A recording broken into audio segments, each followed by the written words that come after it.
안녕하세요. 12월 11일 금요일 아침입니다. 말씀과 함께 새롭게 하는 소망의 아침을 시작하겠습니다. 레리 오스본은 순종은 우리가 주님을 알고 사랑한다는 확실한 증거요, 지상 명령의 궁극적 지향점이다 라고 이야기합니다. 사도행전 9장 1절로 9절까지 말씀을 본문으로 해서 살기 등등한 사울 주님 앞에 엎드러지다라고 하는 주제로 함께 은혜를 나누려고 합니다. 살기 등등한 사울은 제자들을 잡아오려고 대제사장에게 공문을 청합니다. 다메섹 근처에서 갑자기 하늘의 빛이 사울을 비춥니다. 땅에 엎드러진 사울은 자신이 박해하던 예수님의 음성을 듣습니다. 이후 아무것도 보지 못하게 된 채 사람 손에 끌려 다메섹으로 와서 사흘 동안 식음을 전폐합니다. 8장 앞부분에 박해자로 등장했던 사울이 다메섹 도상에서 예수님을 만나 열정적인 전도자가 되는 급반전을 보여줍니다. 사울의 박해로 흩어진 성도들이 유대 각 지역에서 복음을 전파하고 빌립이 사마리아인과 에디오피아 내시에게 복음을 전하는 것을 통해 복음이 유대와 사마리아를 거쳐 땅끝을 향해 가고 있음을 보여주고 있습니다. 땅끝까지 복음이 전파되며 하나님의 나라가 이 땅에 편만하게 되는 일을 위해 하나님께서는 새로운 임무를 준비하시는데 그는 열심히 있는 박해자인 사울입니다. 그를 변화시켜 하나님의 뜻과 계획을 이루시는 꼭 필요한 인물로 사용하시는 하나님의 역사를 보여줍니다. 9장은 마치 부채가 펼쳐짐같이 예루살렘에서 시작된 복음 전도가 어떻게 땅끝까지 펼쳐지는지를 볼 수 있으며 하나님께서 그 일을 주도 면밀하게 이루어 가시는 것을 보게 하십니다. 1, 2절에서 사울은 정도가 지나친 극렬한 박해자로 등장하는데 누가는 그를 가리켜 한 문장으로 여전히 위협과 살기가 등등하다고 기록하고 있습니다. 그는 주의 제자들을 대상으로 박해를 하였지만 그의 박해가 역설적으로 복음의 확장의 시작이 되었다는 것을 보아야 합니다. 사울이 주의 제자들을 박해하고 있지만 그의 계획이 수포로 돌아갈 것을 누가는 암시하고 있습니다. 사울은 대제사장을 찾아가 다메섹에 있는 여러 회당에 가지고 갈 공문을 요청합니다. 당시 대제사장은 사내들인 공회 회장 자격으로 외국으로 도피한 유대인들을 본국으로 송환할 것을 요구할 권한이 있었습니다. 대제사장을 통해 발급받은 공문은 오늘날 체포영장과 같은 효력을 지니고 있습니다. 예루살렘에서 다메섹으로 도피해 그곳 회당 예배에 참석하는 성도들을 체포해 예루살렘으로 돌려줄 것을 각 회당 지도자들에게 요구하는 내용입니다.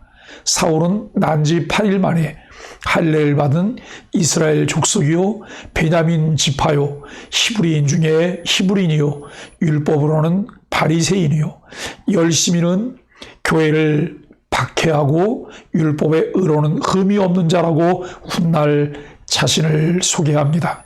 그리고 당대 존경받는 최고의 율법학자인 가말리엘에게서 공부를 한 수대였습니다. 그런 사울의 과격한 박해 활동은 그의 철두철미한 신앙 때문이라고 할 수 있는데 그는 종교 지도자들과 같이 십자가에 처형된 나사렛 예수가 하나님의 아들이라는 사실을 수용할 수 없었습니다. 정통 유대인들에게 있어 하나님의 아들 메시아는 결코 십자가에 처형될 수 없는 분이라 생각했기 때문입니다. 십자가에 못 박힌 그리스도란 표현은 유대인들에게는 혐오 자체였습니다. 사울은 나사렛 예수의 이름을 대적하는 것을 신성한 종교적 의무라고 생각하는 분명한 신념이 있었습니다. 사울은 교회를 핍박하는 일이야말로 하나님께서 자신에게 요구하시는 일로 확신했습니다. 사울은 자신의 박해 활동을 하나님이 크게 기뻐할 것이라고 믿었습니다. 성경에 대한 몰이해와 잘못된 해석이 가져올 파장들을 생각할 수 있게 해줍니다. 왜 우리가 바른 신앙을 가져야 할까요? 바른 신앙은 우리에게 바른 생활을 하도록 인도하는 내비게이션과 같습니다. 바른 신앙 고백과 우리의 신앙의 골격과 같은 교리에 대한 바른 이해는 건강한 그리스도인의 지속적인 성장을 도와줄 뿐만 아니라 바른 교회 생활로 인도해 줍니다. 사울의 과격한 행동의 원인이 무엇이었을까요? 성경에 대한 몰이에는 엉뚱한 행동을 하게 합니다. 바른 신앙을 갖기 위해 우리에게 필요한 것은 무엇일까요? 복음을 대적하는 어둠의 세력은 주님의 빛 앞에서 힘을 잃습니다. 다메섹까지 가서 성도들을 잡아들이려 하는 사울에게 예수님이 찾아오십니다. 그분은 세상이 그리스도인들을 박해하는 것을 곧 그리스도 자신을 박해하는 것으로 여기십니다. 그들은 예수님이 핏값으로 사신 존재이기 때문입니다. 예수님의 빛 가운데 엎드러진 사울은 얼마 동안 앞을 보지 못하게 됩니다. 사람들의 부축을 받아야 하는 연약한 모습으로 주님 명령대로 다메섹에 간 사울은 사흘 동안 금식합니다. 혈기 넘치고 살기 등등한 모습은 온데간데 없어졌습니다. 하나님이 일꾼을 택하셔서 그에게 하나님 나라의 일을 맡기실 때에는 먼저 인간적인 힘을 빼게 하십니다. 새로운 힘, 곧 하늘로부터 오는 하나님의 능력을 부어주셔서 덧입게 하시고 하나님의 일을 감당하기에 적합한 그릇으로 그를 빚으시기 위함입니다.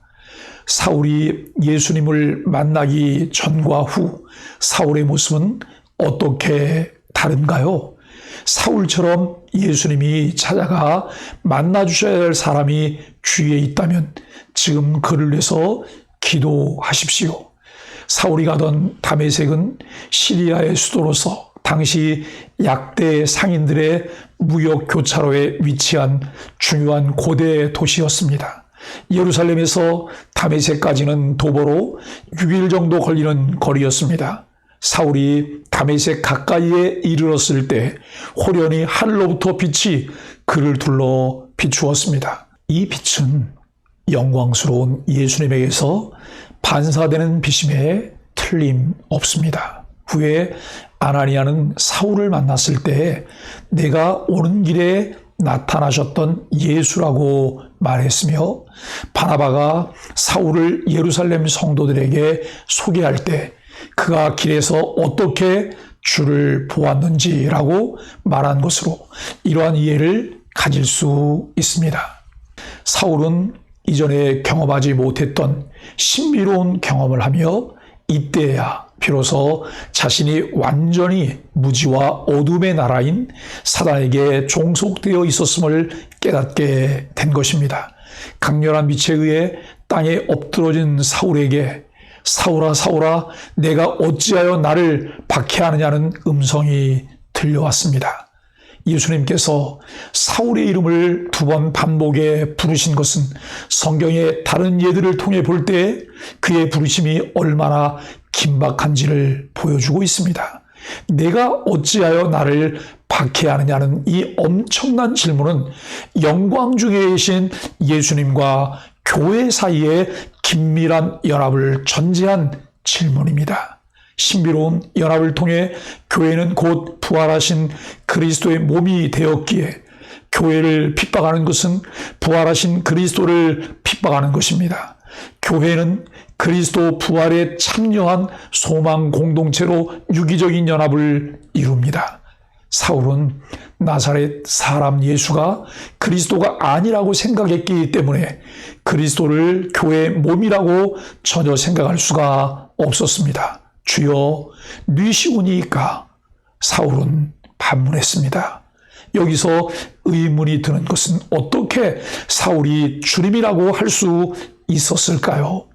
사울은 예수님을 한 번도 주님이라고 부른 적이 없기 때문에 자신이 주님이라 부른 분이 나사렛 예수님이라 생각지 못했을 것입니다. 다만 그는 여호와 하나님과 같은 신적인 존재일 것이라 생각했을 것입니다. 그런데 엄청난 충격적인 이야기를 듣습니다.